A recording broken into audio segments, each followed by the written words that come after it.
What's going on, guys? Joshua here with Chopy Tech, and today we are doing something a little bit different.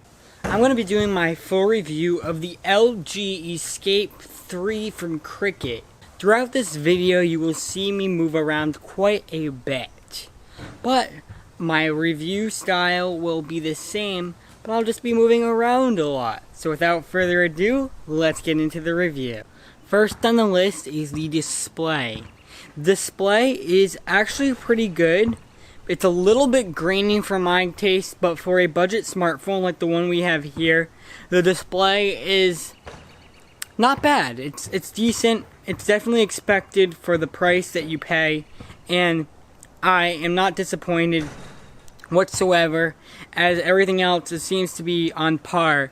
And the display just seems to be pretty good as well. It doesn't seem to be great. It doesn't seem to be bad. It's like happy medium. So display, it's a pretty good display. Definitely not bad. So let's talk about the internals of the device. This device has a 1.3 gigahertz Qualcomm processor, 1 gigabyte of RAM, which is plenty for this kind of device. It also has a 2125 milliamp hour battery that is also pretty decent and will get you through a day or two without a problem. And the phone has pretty much no lag at all for something like this, and the specs are pretty suited well for it, and even if there was a little bit of lag, it's not too much noticeable, as this is made for mainly a average person, not someone very techy like myself. But overall, this is a pretty decent internal specs on this device, and I really did enjoy using them. So one of my favorite parts about this device was how it felt in the hand. On the back, it had a nice plastic removable backing, and it's nice and grippy. It has a nice texture and pattern on the back of it.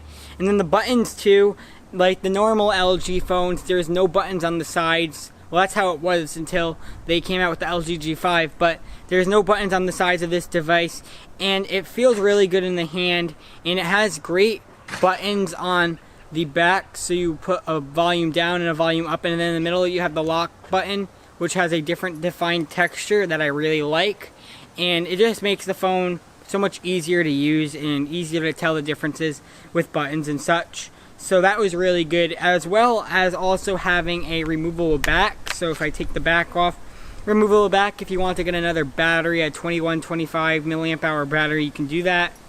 Very easy. Just pop the battery out and replace it if you need to do so. Now let's talk about the camera. In low light situations, this camera is very, very grainy and low quality, but it'll get you by. It's an 8 megapixel camera. It's not the greatest camera on the market, but it'll definitely get you by if you need to take a quick picture at, say, a baseball game or whatever, and you just need to snap that quick picture to capture the moment. This camera will get you by alright. Now, the front facing camera, on the other hand, isn't so great. It's very grainy as well. As I said, it will get you by. I'm actually using it right now. I'm just showing it to myself. But it's very laggy, and it's not flagship quality like the Samsung Galaxy S6 I have here, or any of other LG's devices or other devices on the market. Yeah, I'm doing a little side-by-side comparison here. This one delivers a more light, but this one delivers more accuracy and less grain. So these are the two cameras here. But yeah, the camera's alright. It's obviously for a budget device like this one, it'll be alright for you, as you're going to be an average consumer, and you probably have a camera to take pictures at functions and things like that. But it is something to keep in mind if you want to have this device as, say, a backup phone or something like that. So just keep that in mind. It also has a flash too. Not a dual tone flash or anything fancy like that, but it'll definitely give you enough light in the photo if you needed it.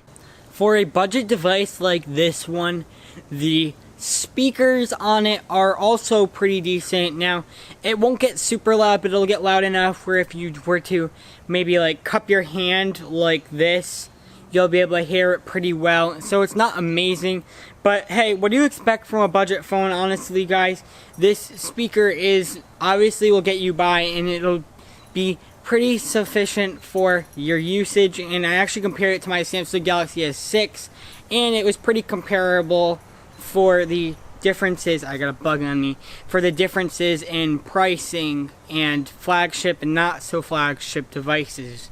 So yeah, the speaker was alright. It'll get you by if you need it to maybe watch some videos or something, or play a game. It'll be pretty good for you. And last but certainly not least, LG's operating system ran pretty well on this device, and it had some bloatware from Cricket, but I was able to just ignore it, and it still ran fairly well, and it wasn't pretty laggy at all. It wasn't laggy really much. It's pretty comparable to the LG G4, LG G5, or the LG Stylo 2. They all run the same operating system from LG, and it was pretty fair game here. Not much issues at all with the operating system. I really did enjoy using it with the LG skin on their Android devices. Pretty good. Pretty good. So that's going to wrap up my review of the LG Escape 3 from Cricket. If you want to pick one up, I can recommend it to you if you're going to be an average user. Maybe you're going to watch some videos here and there, take some pictures here and there, maybe play a couple casual games, but nothing too crazy like playing like racing games or any of that stuff, as that will not be able to handle on this device. But it is definitely a great backup device if you needed one of those as well, so that's also something to keep in mind. Maybe something for your kid's first cell phone, that's also a good choice for me right here. Definitely recommended right here for that kind of purpose. Thank you guys so much for watching. If you like this video, I highly recommend you give it a thumbs up, and if you want to see more style of reviews like this, definitely leave it down below and comment other kinds of products you want me to review, and just leaving a thumbs up down below would be greatly appreciated. Let's try and hit 35 likes on this video, and I'll see you guys in my next video. Peace.